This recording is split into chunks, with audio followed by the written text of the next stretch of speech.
Anak pintar sekali di dalam bermain. Permainan ini tentunya membangun pola pikirnya yang di situ akan semakin berkembang dengan baik. Siswa yang senang bermain, di sini dijelaskan di dalam bukunya Kundaru dan Selamat tahun 2013. Arketipum 18. Ya, selamat berjumpa kembali di channel Arketipum 18. Pada pertemuan kali ini kita akan membahas mengenai kreativitas pada anak yang sedang berada di kelas 1. Saya masih menggunakan buku sumber referensi dari Kundaru dan Selamat tentang teori dan aplikasi pembelajaran membaca dan menulis di sekolah dasar tahun 2013. Sebenarnya ketika kita mengenal mengenai anak di kelas 1, anak kelas 1 di sini senang sekali bermain. Dia aktif.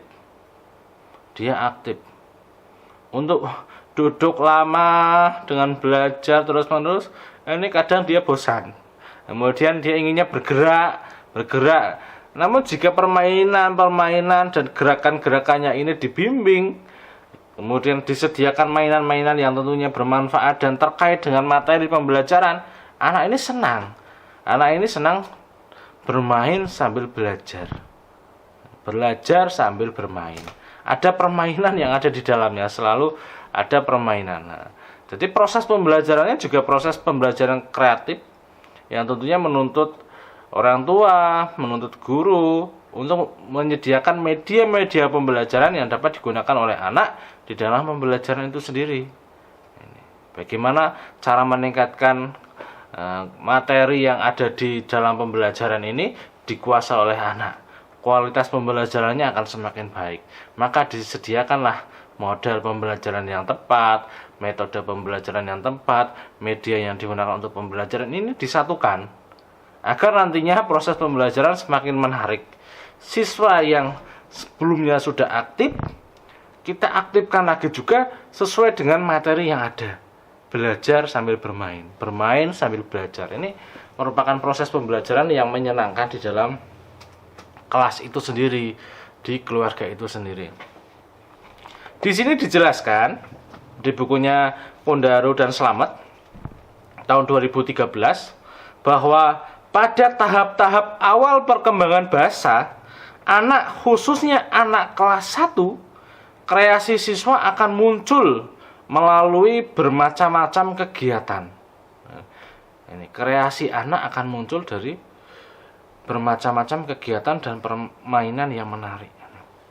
Anak di sini akan mulai berproses, berinovasi, akan melakukan uji coba, hal-hal yang baru, yang tentunya jika orang tua tidak mengikuti perkembangan anak, ini terkadang pula, loh, kok sudah bisa seperti ini? Ini kok sudah bisa? Ini ada rasa kaget, karena anak tentunya di sini melakukan inovasi-inovasi. Bukan hanya seperti orang dewasa yang sedang melakukan penelitian, anak ya sama saja di sini sudah melakukan penelitian. Ada eksplorasi yang dibangun. Ini eksplorasi yang dibangun. Narasi anak ketika dia menjelaskan juga sesuai dengan pemikirannya. Makanya ketika anak sedang berkembang, ada dukungan-dukungan atau waktu yang diberikan. Ini untuk anak semakin kritis, semakin peka terhadap lingkungan dan permainan yang ada. Anak sedang melakukan penelitian sebenarnya.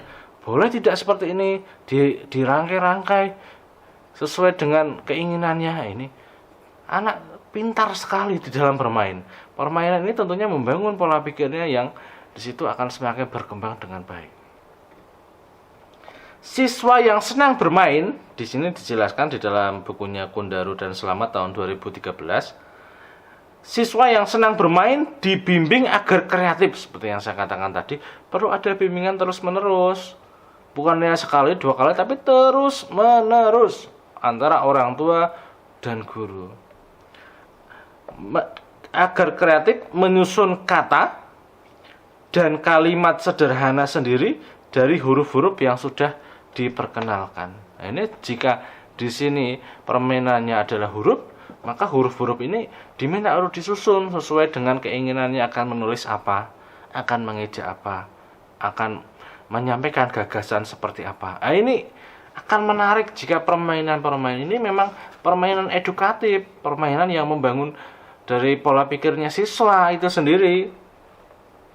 Melalui kegiatan menarik lainnya, di sini dijelaskan menurut Kondaru dan Slamet tahun 2013, misalnya pajangan kelas. Jadi memang ada apresiasi-apresiasi yang diberikan oleh siswa ketika siswa sudah membuat karyanya, ya dipajang. Tidak hanya dikumpulkan dan dikembalikan. Apresiasi inilah yang membangun ketika dia melewati pajangan itu, ketika dia melihat saya pernah berkarya seperti ini. Selanjutnya karya saya akan dibuat lagi dengan hal yang menarik lagi. Siswa sedang melakukan penelitian sebenarnya ini. Dia sedang melakukan eksplorasi, melihat keadaannya seperti apa. Nah, muncullah nanti imajinasi-imajinasi yang dibangun oleh siswa yang tentunya akan membangun dan menemukan ide baru lagi. Ya, ini perlu adanya apresiasi. Siswa di sini dijelaskan, siswa secara kreatif mampu menarik simpulan berdasarkan keadaan khusus ke keadaan umum. Luar biasa sekali. Dari induktif ke deduktif. Ini loh. Siswa sudah mulai menggunakan pemikirannya sendiri sejak awal untuk menghasilkan temuan yang terbaru. Dia melihat, mengamati keadaan di sekitarnya, kemudian memunculkan hal-hal yang baru lagi. Nah, ini bagaimana? Benar-benar kelas 1 ini sudah mulai adanya penelitian oleh dirinya sendiri. Bagaimana terhadap keadaan lingkungannya itu sendiri. Secara kreatif pula di sini dijelaskan, mencoba menyusun kalimat-kalimat sendiri yang akhirnya akan dapat mengembangkan dan menyusun kalimat menjadi paragraf. Anak belajar dengan cepat. Itu tentunya salah satu yang perlu diberikan adalah bimbingan. Anak butuh teman untuk belajar. Anak butuh teman yang mengerti dirinya, keinginannya seperti apa. Namun tetap ada pembatasan-pembatasan waktu sehingga permainan tersebut atau peristiwa kehidupannya akan semakin meningkat. Ada jadwal-jadwal untuk dia bermain sesuatu, untuk dia melakukan aktivitas yang harus dilakukannya. Ini kewajiban-kewajiban seperti ini sudah mulai dikenalkan sejak dini. Itu tadi pembahasan kita mengenai kreativitas pada diri anak ketika anak posisinya di kelas 1. Ini saya menggunakan sumber referensi dari Kondaru dan Slamet tahun 2013. Semoga bisa bermanfaat untuk Anda dan memang buku ini sangat penting sekali. Silakan Anda bisa memperolehnya. Sampai berjumpa di channel Arketipum 18 selanjutnya. Salam budaya. Arketipum 18.